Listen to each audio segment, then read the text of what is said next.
Good morning and welcome to Path of Evolution. આપણે અધ્યાય 3 ઉપર ચિંતન કરી રહ્યા છીએ. ભગવાને પહેલું સાંખ્ય જ્ઞાન આપ્યું અધ્યાય 2માં અને પછી ધીરે રહીને સાંખ્ય જ્ઞાનને પચાવવા માટે ભગવાને બુદ્ધિની વાત કરી. બુદ્ધિના ડાઉટ પણ એની અંદર ભગવાને વાત શની કરી? ભાવની વાત કરી. શની વાત કરી? ભાવ. અને એ ભાવની જે વાત છે, ભાવ એટલે અંદર જીવમાંથી જે આવે છે, બહારનું જે મન લેવલનું છીસરું ફિલિંગ છે એની વાત નહીં, અંદરથી જે જીવમાંથી ભાવ આવે છે એની વાત કરી. અને એ જે જીવમાંથી જે આપણા ભાવ નીકળે છે એ આપણી પર્સનાલિટી છે. ભગવાન ધીરે ધીરે ધીરે ધીરે એ જે અંદરથી આપણી શક્તિ નીકળી રહી છે ભાવ સાથે, એને કર્તવ્ય સાથે જોડે છે. જ્યારે પુત્રનો ભાવ આવે ત્યારે પુત્રનું કર્તવ્ય થાય, બાકી થાય નહીં. જ્યારે બાપનો ભાવ અંદરથી આવે ત્યારે બાપનું કર્તવ્ય થાય, સિવાય કર્તવ્ય સાચા અર્થમાં થાય નહીં. અને ધીરે રહીને ભગવાને એ જે કર્તવ્ય છે એને ધર્મ સાથે જોડ્યું. સ્વધર્મ, સ્વભાવ, સ્વધર્મ એટલે આ બધી વસ્તુ અંદરથી એક જ છે. અંદરથી ઉઠેલો ભાવ એ જ્યારે બહાર પ્રદર્શિત થાય ત્યારે કર્તવ્ય બને. અને એ ભાવની અંદર જે રેલું છે એ મુજબનું તમારે કર્તવ્ય હોય. તમારી રિસ્પોન્સિબિલિટી અંદરનો જે ભાવ છે એ પ્રમાણેનું હોય. તમે જ્યારે ઓફિસની અંદર બેઠા હો, ઓફિસર હો, બહારથી દેહથી તો ઓફિસર હોય, કદાચ કપડાં પણ ઓફિસરના પહેર્યા હો, કોઈ સ્પેશિયલ કપડાં હોય તો કપડાં પણ ઓફિસરના પહેર્યા હોય, પરંતુ ત્યાં દેહરૂપ થઈ જાય, કા પતિ બની જાય, કા પિતા બની જાય, તો પછી એ કપડાં પહેર્યા છે છતાંય દેહ શું કરે? કરપ્શન કરે. આપણે ઇન્ડિયામાં થાય છે.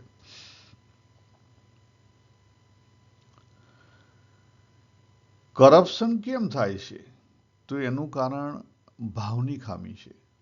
બહાર દેહ અને દેહના જે કંઈ કપડાં પહેરેલા છે, જે ઓફિસમાં બેઠો છે એની ખામી નથી. અંદરથી જે ભાવ ઉઠ્યો એની ખામી છે. જ્યારે માણસનું કોન્શિયસ માઇન્ડ કામ ના કરી શકે એની કામનાની અગેન્સ્ટમાં, પણ કામના આવી ક્યાંથી? તો અંદરથી આવી. ક્યાંથી આવી? અંદરથી આવી. અંદર બીજો એક બાબુ બેઠો છે, જે બાર બાબુ ઓફિસર છે એને ગાંઠતો નથી. ખ્યાલ? અને આ વસ્તુ મોટા દરેક જગ્યાએ આપણને દેખાતી હોય છે. આપણી જે પર્સનાલિટી છે, ઇનર પર્સનાલિટી, અંદરથી કરપ્ટ હોય તો બહાર તમે કદાપી સારા ના બની શકો. ઇનર પર્સનાલિટી ચેક કરવાની છે. અને આ ઇનર પર્સનાલિટી ભગવાને 3જા અધ્યાયમાં બહુ સરસ રીતે કીધી છે, પણ છતાં મોટા ભાગે આપણી સાધનાની અંદર આપણે એને એવોઇડ કરી દઈએ છીએ. આપણી અંદર રહેલા રસ, રુચિને અંગ એને આપણે સાધનામાં ખરેખર જોતા નથી. સાચા અર્થમાં તો એને ખાસ મહત્વ આપવાનું છે. એટલે કોઈ પણ જગ્યાએ જઈએ તો ત્યાં જ આપણને આપણી જે અંદરની રસ રુચિ છે ને એના બેઝ ઉપર જ આપણે કામ કરીએ. ચેક કરો તમે. તમે સુપર માર્કેટમાં ગયા, કોઈ પણ જગ્યાએ, ઇન્ક્લુડિંગ હું પોતે, દરેક વ્યક્તિ, આપણે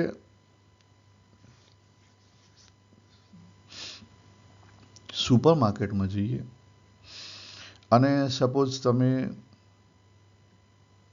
કોઈ કપડાના હોય તો તમને જે કંઈ તમે કેવું પસંદ કરશો? તમને જે કલર ગમતો હશે. ખ્યાલ?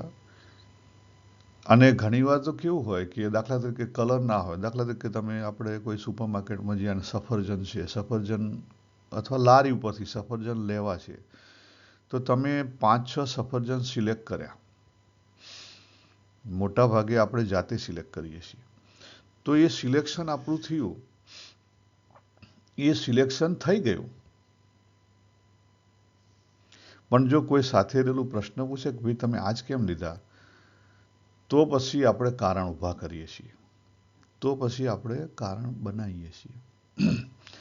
એટલે મોટા ભાગે આપણી જે એક્શન છે, મારે કહેવાનો અર્થ એક જ છે કે મોટા ભાગે આપણી જે એક્શન છે એ આપણું સબકોન્શિયસ માઇન્ડની અંદર જે મન છે એની અંદર જે લાઇક અને ડિસલાઇક રહેલું છે ને એના બેઝ ઉપર હોય છે, એના બેઝ ઉપર હોય છે. અને જરૂર પડે ત્યારે પાછળથી કોન્શિયસ માઇન્ડ આવે છે દરેક જગ્યાએ.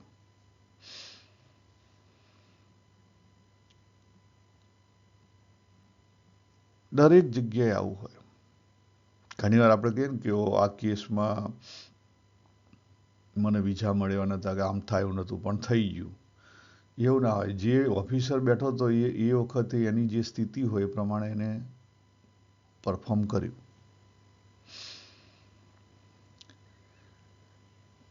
એટલે આ વસ્તુ બહુ જે સૂક્ષ્મ બાબત છે કે આપણી એક્શનની અંદર લાઇક અને ડિસલાઇક છે. લાઇક અને ડિસલાઇકનું ખરેખર કારણ નથી.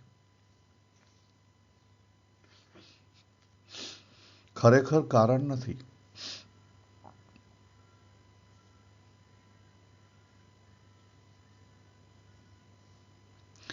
તમે મોટી વસ્તુઓ પરચેસ કરવા જાઓ ને ત્યારે તમે તમારું કોન્શિયસ માઇન્ડ ઘણું વાપરો, કેલ્ક્યુલેશન કરો. પણ એમાં ડાયરેક્ટલી ઇનડાયરેક્ટલી તમે લાઇક્સના ડિસલાઇક તો જોડી દો અને પછી તમે કોન્શિયસ માઇન્ડથી રિઝનિંગ ઊભા કરો કે ભાઈ આ ગાડી મને હું લાવ્યો કારણ કે એમાં તમે કેટલાક જે કેલ્ક્યુલેશન મૂકેલા ને કોન્શિયસ માઇન્ડના એ આપો. પણ એની પાછળ એક મોટું કારણ બીજું તમારું લાઇક પણ છે. ચેક કરજો. તમારું પોતાનું કંઈક લાઇક છે. Within that boundary A like તમારું સંતોષાણું એટલા માટે તમે એ ગાડી પરચેસ કરી. Within that boundary. દાખલા તરીકે તમારી જે કોઈ પૈસાની લિમિટેશન હોય કે 100K ખર્ચવા છે તો 100Kની જે લિમિટેશન હોય એની અંદર તમારું જે લાઇક છે એને તમે પ્રેફરન્સ આપેલી છે. અને લાઇકમાં ઓલવેજ એવું નહીં સમજવાનું કે લાઇકમાં ઓલવેજ એ સાચું હોય. લાઇક આપણું પર્સનલ લાઇક છે. લાઇક માટે કોઈ સાચું ખોટું નથી. લાઇક બીજાના દ્રષ્ટિકોણથી સાચું પણ છે અને બીજાના દ્રષ્ટિકોણથી ખોટું પણ છે. ખ્યાલ આવે? એટલે લાઇક અને ડિસલાઇક માટે કોઈ સાચું તથ્ય નથી. હવે જીવનમાં કેવું થાય છે, આ જ થાય. દરેક જગ્યાએ લાઇક અને ડિસલાઇક આવે. લાઇક અને ડિસલાઇક આવે છે ત્યાં સુધી વાંધો નથી. પણ ધીરે ધીરે ધીરે એ લાઇક અને ડિસલાઇકની આપણે કામના એડ કરીએ. ધીરે ધીરે એ લાઇક અને ડિસલાઇકની અંદર કામના એડ કરીએ. એટલે લાઇક પ્લસ કામના એડ થાય તો મોહ ઊભો થાય. એનું નામ રાગ. લાઇક અંદર રહેલું છે, અત્યારે વર્તમાનમાં પણ છે. ભવિષ્ય કામના ભવિષ્યમાં છે. કામના શેમાં છે? ભવિષ્યમાં છે. એટલે ભવિષ્યની વસ્તુ કામના એડ કરી એટલે શું થાય? રાગ થાય. રાગ, મોહ ઊભો થયો. શું ઊભો થયો? મોહ ઊભો થયો. અથવા રાગ. અને એ રાગ અથવા મોહ હશે ત્યારે તમે એની ઉપર વધારે પડતું ચિંતન કરો અથવા વધારે પડતું મહત્વ આપો, અનેક ગણો કરો, મલ્ટીપ્લાય કરો એટલે શું થઈ જાય? લોભ. એટલે તમારી કામના જે હકારની કામના છે એમાં અનેક ગણું એડ કરો ત્યારે લોભ થઈ જાય. પણ પદાર્થોમાં આપણે નામ વાપરીએ છીએ લોભ, અને હ્યુમન જે કંઈ આપણા દીકરા દીકરીઓ એ બધું હોય એના આપણે શું વાપરીએ છીએ? મોહ વાપરીએ છીએ, રાગ વાપરીએ છીએ.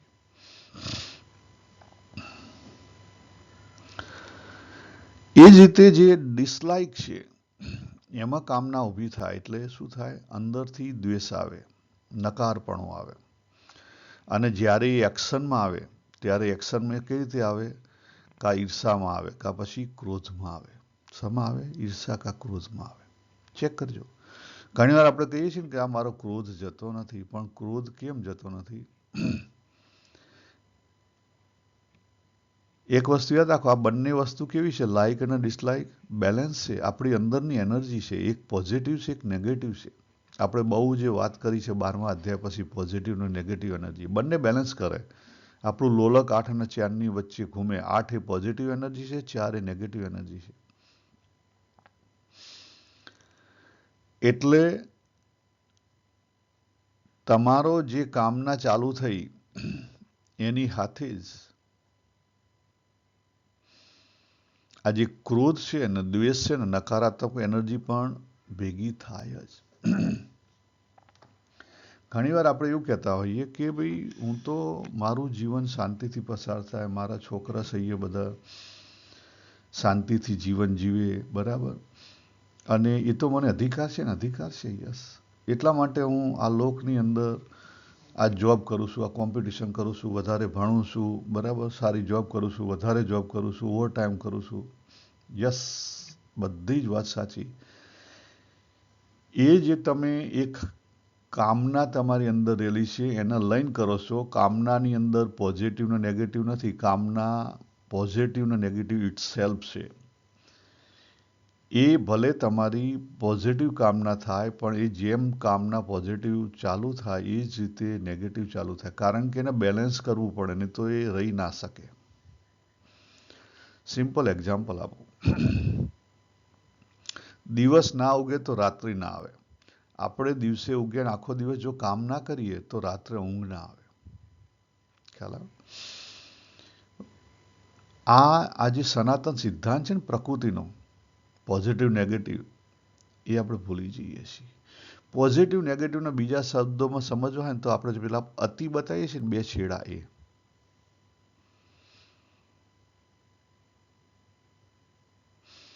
તો ક્રોધ ક્યારે જાય કે ત્યારે તમે વચ્ચે આવી જાઓ. તમારો જે રાગ છે ને એ રાગને તમે વચ્ચે લાવી દો મધ્ય માર્ગમાં, તો ઓટોમેટિકલી ક્રોધ પણ મધ્ય માર્ગમાં આવી જાય. તમારો પણ પ્રોબ્લેમ ક્યાં છે? આપણો પ્રોબ્લેમ, મોટામાં મોટો આપણો પ્રોબ્લેમ એક છે કે હજી આપણી પાસે જીવની તાકાત નથી. જીવ એટલો મજબૂત બનેલો નથી. એટલે જ્યાં સુધી તમારી પાસે સાધના કરવાની તાકાત છે, ઉંમર છે, ત્યાં સુધી આ કરી લેજો. આ પહેલું સ્ટેટમેન્ટ. જ્યાં સુધી સાધનાની તાકાત છે ત્યાં સુધી આ પહેલું કરી લેજો. પછી પાછળથી નહીં થઈ શકે. આ જે બે અતિ બતાવે છે ને, એ અતિ જ, એમાં તમે કામના મૂકો, એમાં તમે મોહ મૂકો, એમાં તમે રાગ મૂકો, એમાં તમે લોભ મૂકો. આ બધી હકાર બાજુની છે, પોઝિટિવ સાઈડની. લખ્યું છે ને, ગુડ, રાગ, પોઝિટિવ, ભોગ. અને ડિસલાઇક બાજુમાં શું છે? ડિસલાઇક કામના. એમાં પછી શું આવે? ક્રોધ, ઈર્ષા, દ્વેષ. એટલે જીવનની અંદર તમને એવું લાગતું કે તમને ક્રોધ પીડે છે, તો તમે ઓટોમેટિકલી, એ તો બાય પ્રોડક્ટ છે. તમને જે રાગ છે ને, રાગ તમે વચ્ચે આવી જાઓ તો એ રાગ ઓટોમેટિકલી ખરી જશે, તો ક્રોધ ખરી જશે.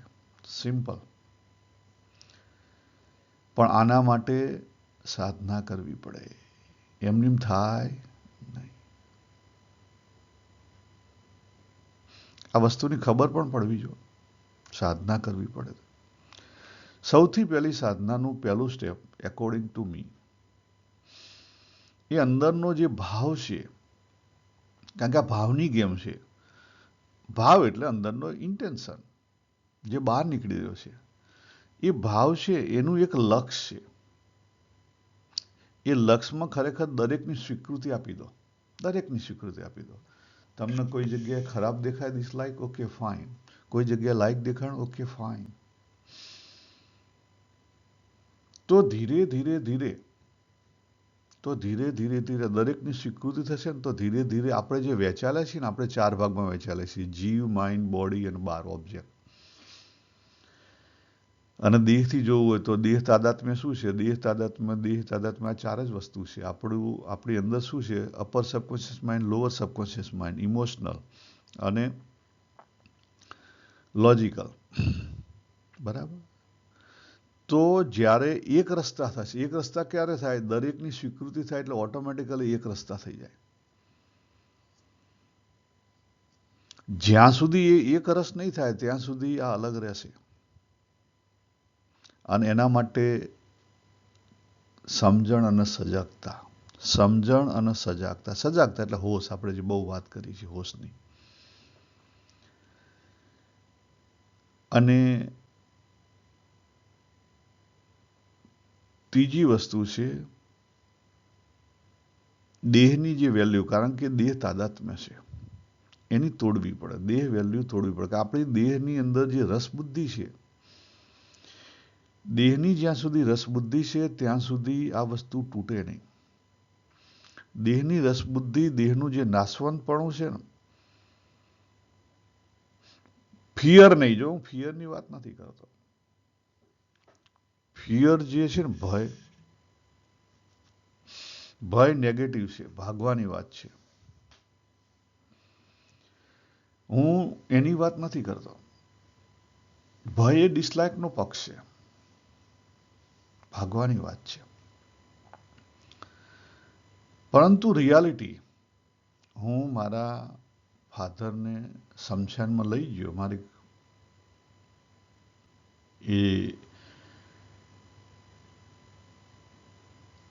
એમને જે કહીએ ને આપણે, કાંધ આપીને હું પોતે લઈ ગયો. બરાબર. બીજા બાકીના 3 હતા. મેં જોયું જાતે. તો પછી મને મારી સમજણ અને સજાગતાથી મેં જોયું હોય તો ધીરે ધીરે ધીરે એ મારે અંદર ઉતરવું જોઈએ કે ભાઈ મારા બાપ નથી રહ્યા, હું ક્યાંથી રહેવાનો છું. પણ આમાં છે ને આપણને પ્રોબ્લેમ ક્યાં થાય છે? 2 જગ્યાએ પ્રોબ્લેમ થાય છે. પહેલી વસ્તુ કે આપણે એટલા સજાગ હોતા નથી, ઇમોશન્સમાં હોઈએ છીએ. એટલે ઘેર આવીને ચા પીએ ને એટલે ઉતરી જાય છે બધું. અને પછી આપણે પ્રિટેન્ડિંગ કરીએ છીએ કે મારી તો બધી જવાબદારી છે. યસ, દેહની જવાબદારી છે.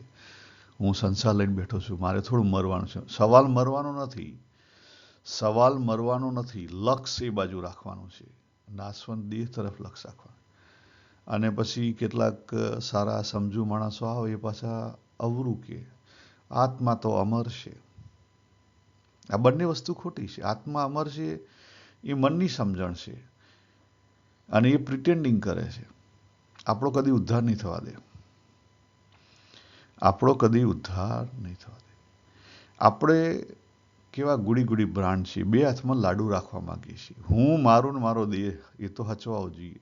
અને મને ઉપરથી મને મુક્તિ ને મોક્ષ મળવો જોઈએ. દેહ સાથે, દેહ, હું, મારું, બધા સાથે મને મુક્તિ જોઈએ છે. એટલે પછી લોકો તમને હાથમાં એવું પકડાવે. અત્યાર તો તમને નહીં મળી શકે, પરંતુ ભગવાનના ધામમાં તમને મળશે સ્પેશિયલ જગ્યા. તમારા ફેમિલી સાથે, ભક્તો સાથે આવી જાઓ. આટલી વસ્તુઓ કરો. જે માણસ અત્યારે મુક્તિ, મોક્ષ કે ફ્રીડમનો તમને ટેસ્ટ નથી આપી શકતો, એ પછી તમને શું ગેરંટી આપવાનો? આજ સુધી જેણે મુક્તિ, ફ્રીડમ અથવા મોક્ષનો જેણે આપ્યો છે ટેસ્ટ, કોઈ આપી ના શકે. તમારે લેવો પડે. આ યાદ રાખો સ્ટેટમેન્ટ. કોઈ ના આપી શકે, તમારે લેવો પડે.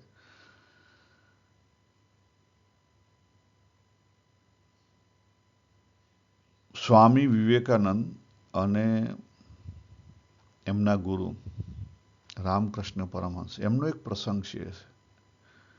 એ આવું પૂછતા જ ગયા હતા. ભગવાન જોયા છે એનો ખ્યાલ આવે. એટલે શિષ્યએ સાધક બનવાનું છે. યાદ રાખો, ગુરુએ કશું નથી કરવાનું. ગુરુ ગમે તે હશે ચાલશે. શિષ્યએ સાધક બનવાનું સાચા અર્થમાં. સાચા અર્થમાં શિષ્ય જો સાધક થઈ જાય ને તો ગુરુ તો તમારી બુક હશે ને તો ચાલશે. એકલવ્ય પૂતળાથી આ લોકની કળા શીખ્યો, તો આ તો આપણી પોતાની પાસે છે જ, આપણે લઈને આવેલા છીએ, આપણી પોતાની પાસે છે, અંદરથી બહાર કાઢવાની છે, એટલું જ કરવાનું છે. આપણે કંઈ નવી બહારથી નહીં લાવવાની. એકલવ્ય તો આ લોકની શીખ્યો, અને આપણે તો અંદર છે જ, ઉપરનું લીલ ભાજી ગઈ છે એને જ હટાવવાની છે. પણ જ્યાં સુધી બે હાથમાં લાડુ રાખવા છે, પ્રિટેન્ડિંગ કરવું છે, બનાવટ કરવી છે, ત્યાં સુધી કામ નહીં ચાલે.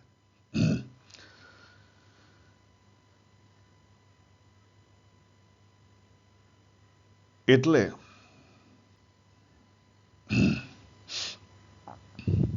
સારનો સાર શું આવ્યો?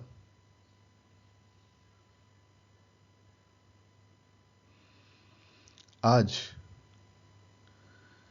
દેહની જે રસબુદ્ધિ છે એ સમજાય. ક્યારે સમજાય? એનું નાશવંતપણું સમજાય ત્યારે, એનો ટેસ્ટ થાય ત્યારે.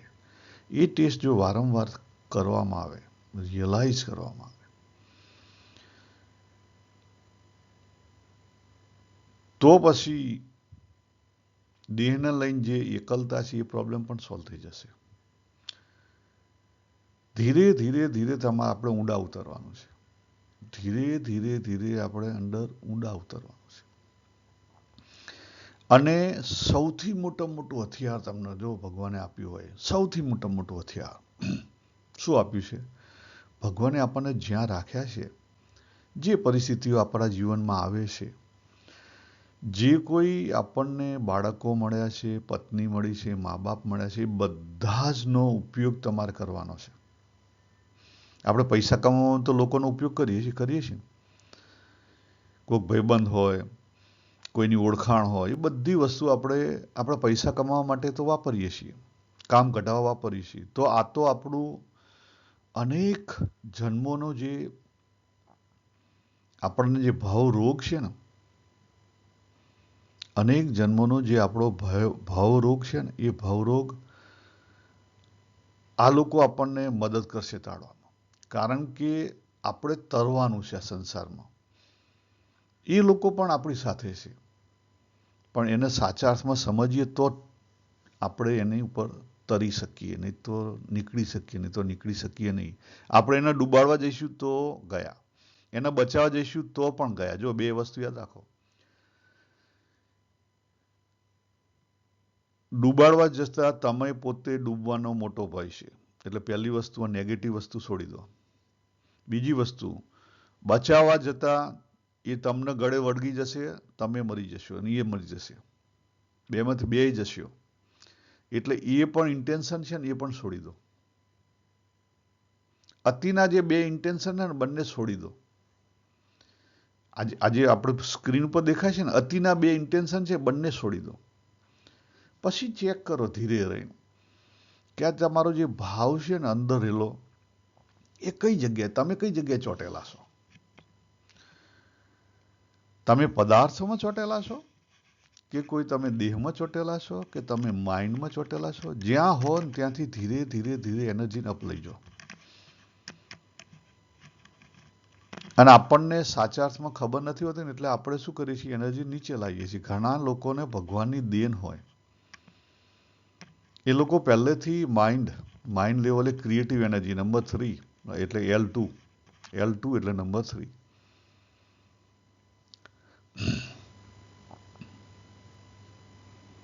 ત્યાં બેઠેલા હોય.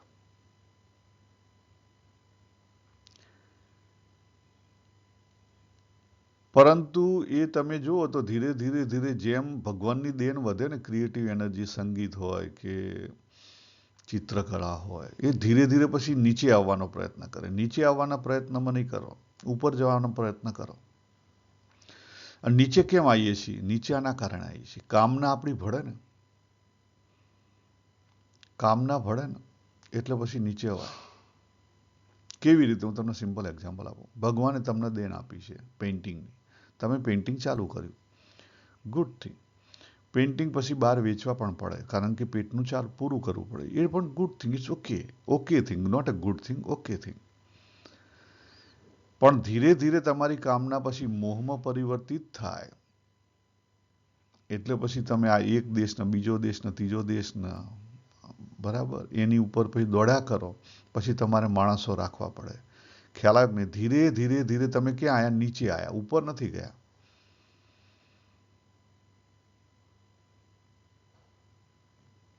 એટલે આપણને જે બધા સંસારની અંદર જે કોઈ આપણી સાથે છે, આપણને જે કંઈ મળેલું છે, આપણી સાથે જે કોઈ છે, દરેકનો જો સમજીને ઉપયોગ કરવામાં આવે તો એને પણ મદદરૂપ થાય ને આપણને પણ મદદરૂપ થાય. આપણા પાર્ટનર છે, લાઈફ પાર્ટનર, એને કેટલા વર્ષોથી આપણે સાથે રહીએ છીએ, શું સમજ્યા? એની સાથે વ્યવહાર કર્યો એમાં શું સમજ્યા? કંઈ નહીં. એ સાચા અર્થમાં સમજાય તો આ જે લેવલ 3 છે, L3 લખેલું છે, અને રાઈટ હેન્ડ સાઈડમાં લખેલું છે ને, પ્રેમી અને પ્રેમિકાની લાઈફ પાર્ટનર, તો તમને સાચા અર્થમાં પ્રેમ સમજાણો? નથી સમજાણો. મોહમાં છો કે ભોગમાં છો? ચેક કરો.